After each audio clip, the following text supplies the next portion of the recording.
Alright guys, here we are. This is an 02 Jeep Liberty with a 3.7. Spun the rod bearings.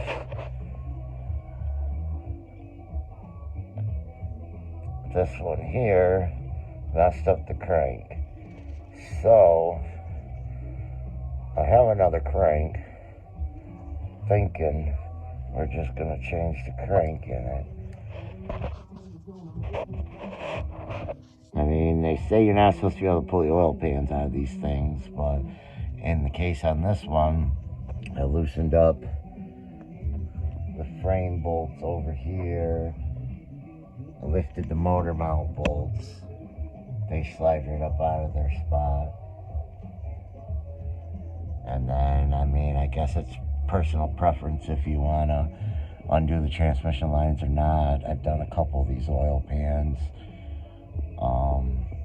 Now I'm about to, well, you can take the bed plate off it and pull the crank out of it without pulling the engine. But me, myself, I'd rather pull the engine. And undo torque converter bolts, starter. There's, I'm pretty sure, 8 bell housing bolts. Undo the exhaust. You gotta pull alternator. Here's the other crank I'm gonna put in it.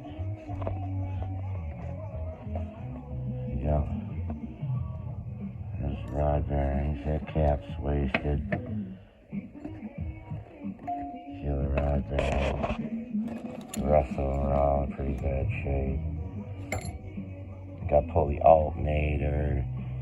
Had to take the water pump off. Take this front timing cover off. Undo the lower timing chain. It's got 3 timing chains in it.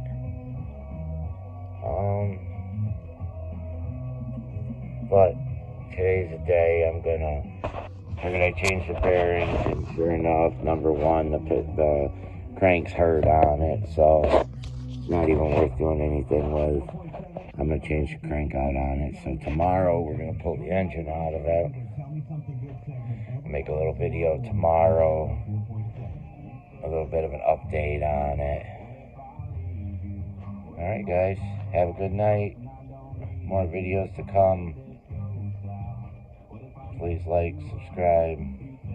I'm new to all this, so bear with me. Keep your negative comments to yourself. Have a good night.